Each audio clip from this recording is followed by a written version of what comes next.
ভারতের নরেন্দ্র মোদী, ভারতের মোদী সরকার হিন্দুত্ববাদী নরেন্দ্র মোদী সরকার 5ই আগস্টের পরাজয়কে এখনো তারা মেনে নিতে পারে নাই।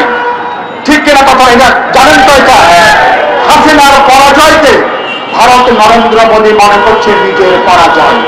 হাসিনার বিদায় হওয়াকে ভারতের মনে করছে ভারতের বাংলাদেশ বিষয়ক নীতির একটা পরাজয় ঘটেছে। এই জন্য দেখবেন গত 6 মাসে একদিনের জন্য সরকারকে তারা স্বস্তি দেয় নাই, আমাদেরকে স্বস্তি দেয় নাই, জনগণকে তারা স্বস্তি তারা দেয় নাই। এবং তারা চেষ্টা করেছিল 1.5 মাস আগে ইসকনকে দিয়ে এখানে একটা হিন্দু মুসলমান দাঙ্গা বাঁধানোর জন্য, একটা সাম্প্রদায়িক পরিস্থিতি তৈরি করবার জন্য। এবং সেখানে ইসকনের ঘটনায় চট্টগ্রামের তরুণ আইনজীবী সাইফুল ইসলাম আলিফকে কুপিয়ে কুপিয়ে মর্মান্তিকভাবে হত্যা করা হয়েছে। সেই খবর আপনারা জানেন তো।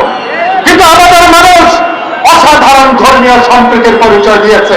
আমাদের মানুষ কোন সাম্প্রদায়িক উস্কানিতে তারা পা দেয়নি। আমাদের মানুষ কোন একটা মন্দির, কোন একটা ধর্মীয় প্রতিষ্ঠান কেউ ভাঙচুর করেনি। আমাদের মানুষ অসাধারণ একটা অসাম্প্রদায়িক চরিত্রের পরিচয় দিয়েছে।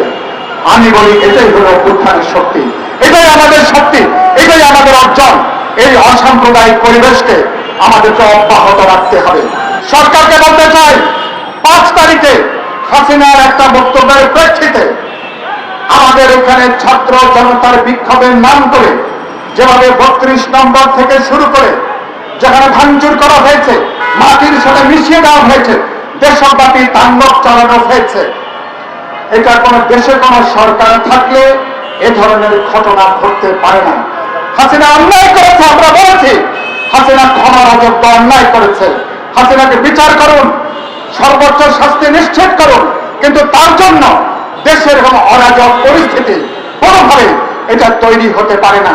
5 তারিখের পরে 3 দিন মনে হয়েছে দেশে কোন সরকার নাই, আমরা দেশ যেন অকার্যকর। এমনি মানুষ মনে করছে সরকার দুর্বল এবং অকার্যকর। কিন্তু 5 তারিখের পরে আপনাদের নাকের ডগায় দেশব্যাপী যে নৈরাজ্য তৈরি করা হয়েছে, দেশব্যাপী যে ভাঙচুর করা হয়েছে, যে অরাজক পরিস্থিতি তৈরি করা হয়েছে, কোন সুস্থ স্বাভাবিক মানুষ এটাকে গ্রহণ করতে পারে না।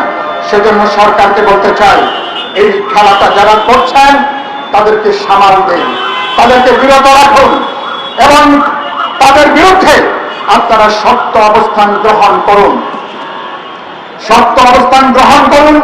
এবং সেই জায়গা থেকে আমরা বলবো, আমাদের কোনো হঠকারিতার জন্য, আমাদের কোনো বাড়াবাড়ির জন্য আমাদের অভ্যুত্থানের যে বিজয়, এই বিজয় কোনোভাবে যাতে নস্যাৎ না হয়, আমাদের অভ্যুত্থানের বিজয় কোনোভাবে যাতে নষ্ট না হয়,